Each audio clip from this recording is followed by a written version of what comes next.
Hello children, welcome to my channel English Lessons by Noopur Baxi.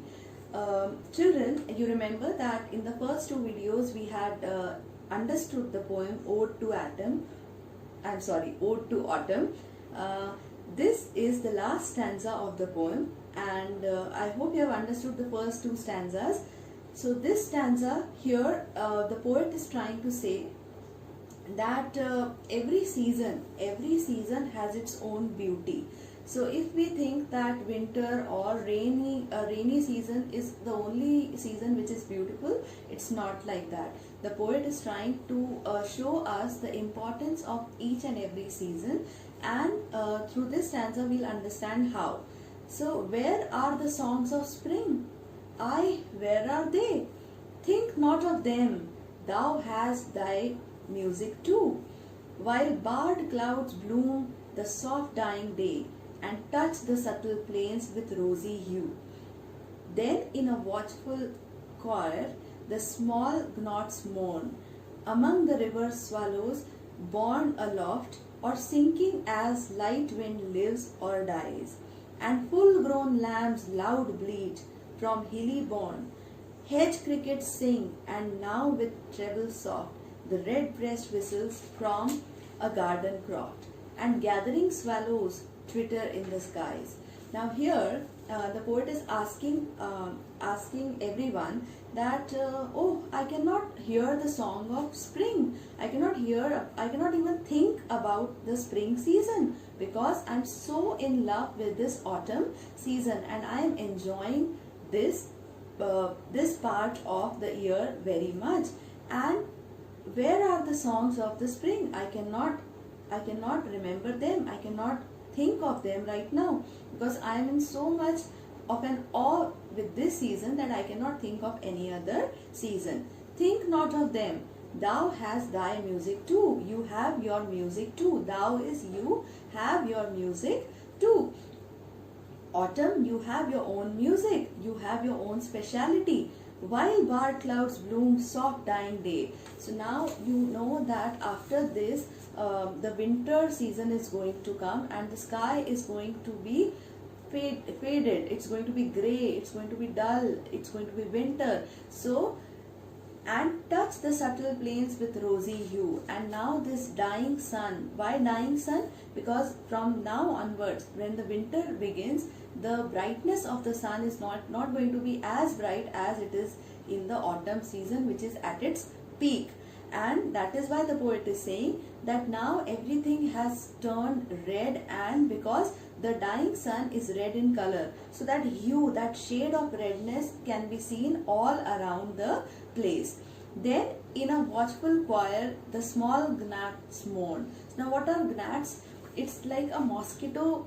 It's an insect, and it's very light. So it is saying that the sound of those insects can be heard. And why it is called a choir?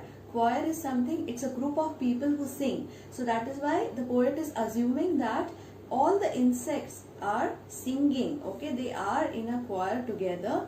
And among the river swallows borne aloft or sinking as the light wind lives or dies. Now imagine that the river is flowing, and along the banks of the river, when the huge shrubs grow, okay, it's not exactly a tree. This sallows is not exactly like tree.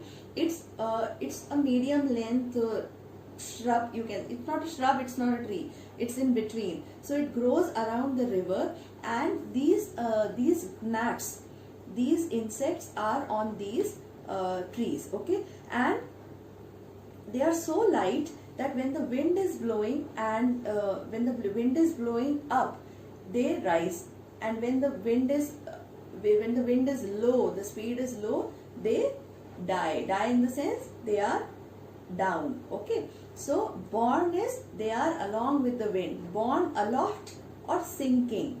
Okay, so they are either moving up or they are moving down along the direction of the wind. And full grown lambs loud bleat. So lambs, when they were born, maybe they were born in the spring season, or maybe they were born in the summer season, but now in the autumn season they are now full grown, and they are bleating to their highest volume. from the hills. Okay, from the hills I can hear, the poet can hear the bleating of a lamb. Bleating is what? The sound of the lamb. Hedge crickets sing. So crickets is also an insect and they are also making that sound which they usually make. And now with treble soft, the red breast whistles. So birds, animals, insects, everybody is making their share of sound from a garden crop. So all around the place we can see that everything is ready. Every crop has reached to its maximum. The crops are harvested, the grains are in the granary, the fruits have reached their peak, the flowers have bloomed, the honey is brimming, the honeycombs, they are overflowing, and all the animals, the insects, the gnats, the crickets, everything is making their own share of sound, because now they know that autumn season is going to end and they need to be ready for the winter. And gathering swallows. So swallows is a kind of a bird. It's a migratory bird, I feel, and they travel to a warmer place. So this is the time when they gather at one place and they start moving to a warmer place, because they also know that autumn is now going to say bye to us, and which means the winter is going to come. And that is why these swallows, they are gathering so that they can move towards a warmer place. So this is the poem Ode to Autumn. I hope you have understood the poem. It's a very beautiful poem. It's all the emotions that the poet has towards the autumn season, because we feel that autumn is all patjhad. That means the leaves are leaving the trees. It's all messy around, but it's not like that. The other side of the coin is that it's the peak of the growth of everything that is around. So I hope you have understood and enjoyed this poem, because understanding a poem is different and enjoying poetry is completely different. I want you all to enjoy the poems, okay? Because whenever you read it, try to imagine and go to the place where the poet wants us to take us to. And with this imagination, I just got a point.